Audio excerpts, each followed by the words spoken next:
इंदौर के राजा हत्याकांड में हत्या एक थी लेकिन साजिशें कई थी। लेकिन अब जो सामने आ रहा है उसने सभी को चौंका कर रख दिया है।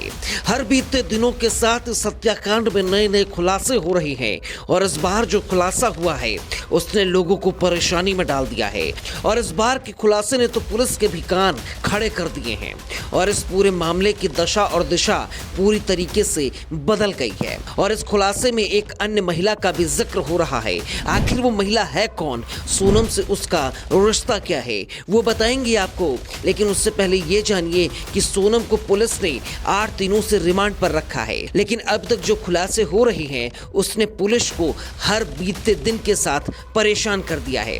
लेकिन इन खुलासों को सिलसिलेवार तरीके से बताएंगे तो ही आप समझ पाएंगे कि नया खुलासा बेहतर कितना है। एक आपराधिक सोच रखने वाली सोनम कैसे अपने पति की हत्या की प्लानिंग करती है, इसने सभी को चौंका कर रख दिया है।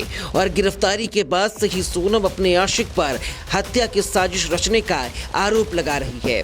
लेकिन आशिक राज ने यह साफ कर दिया है कि हत्या और सबकी प्लानिंग सोनम ने ही की है, उसको बस मोहरा बनाया गया है। वहीं मेघालय में हनीमून के दौरान जिस संजय वर्मा के संपर्क में सोनम थी वो कोई और नहीं बल्कि राज कुशवाहा ही था। वहीं दूसरी तरफ पुलिस ने सोनम को गाजीपुर छोड़ने वाले युवक को भी हिरासत में लेकर पूछताछ की।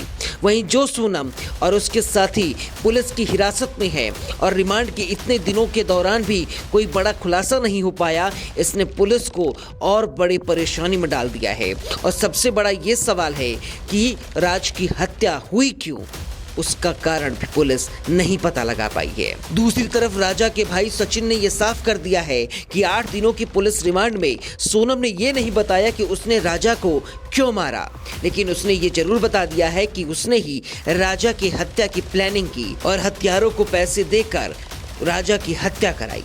लेकिन पूरे परिवार को राजा की हत्या से ज्यादा राजा की हत्या के कारण ने परेशान करके रख दिया है। जब 8 दिन के रिमांड में उसने तो बताया नहीं कि मैंने मारा क्यों है, तो 2 दिन के रिमांड में क्या बताएगी वो। इसलिए मैं जब से मांग कर रहा हूँ नार्को टेस्ट की जांच की जाए। तो नार्को टेस्ट की जांच से मेरे को पता है इसके पीछे कोई ना कोई तो छुपा हुआ है जिसको बचा रही हो, तो वो जांच मैं शुरू से मांग कर रहा हूँ, मेरे को मिल जाए। मेघालय सरकार से मेरी एक ही अपील है कि आप उसको एक बार नार्को टेस्ट जांच की जाए। जिस तरह से उसने ये अभी तक बताया नहीं गया कि मारा क्यों, मारा ये तो बता दिया, कारण क्या इसके पीछे मारने का, मेरे को ये समझना है। तो आप नार्को टेस्ट की मांग कर रहे हैं? जी सर। तो आपको लगता है कि इस केस में 5 आरोपी के अलावा और भी हो सकता है ना सर, क्योंकि इतना बड़ा गुमराह करके इतनी चीजों को समझाना उलझाना, इसे सारी जबरदस्ती काय के लिए करी है। यदि नार्को टेस्ट की जांच होगी तो सारी क्यों करी है, किसने उसको जबरदस्ती करवाई थी, ये सब मालूम पड़ेगा अपने को। तो उनका हक बनता, उनको जेल होना चाहिए जिनने इसको पैसा दिया शादी करने के लिए।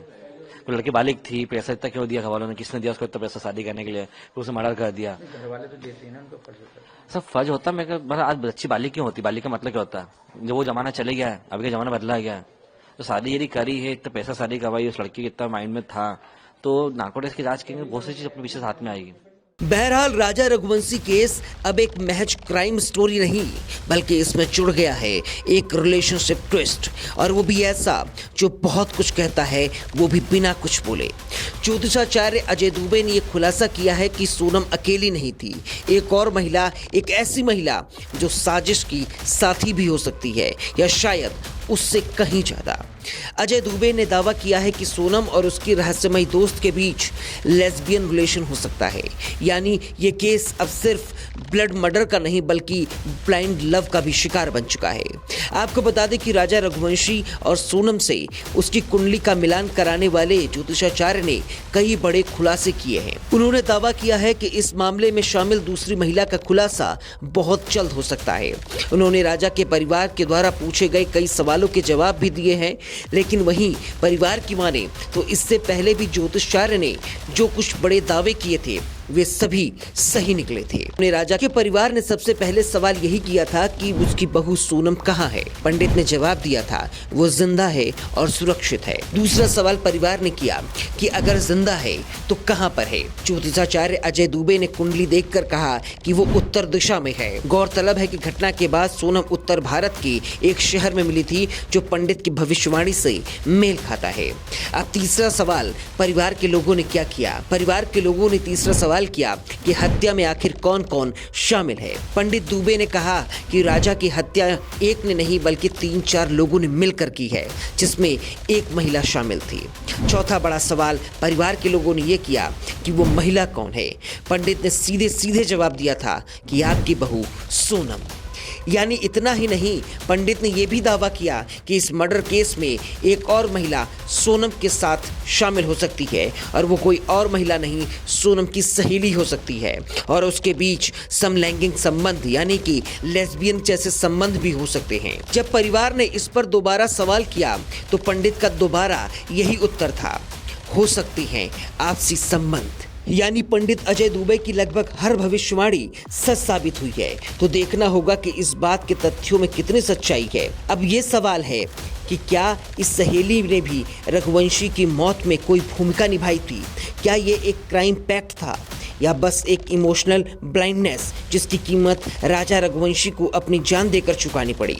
सोनम का प्यार, सोनम का प्लान और सोनम की सहेली, इन 3 पत्तों की इस गेम में कौन जीतेगा, कौन हारेगा और कौन अब भी पर्दे के पीछे है? शिलोंग पुलिस के लिए मामला अब और उलझ गया है। क्या ये मर्डर एक प्यार के नाम पर हुई बलि है या फिर सिर्फ एक पर्दा था उस खौफनाक प्लान का जिसे अब तक कोई समझ नहीं पाया?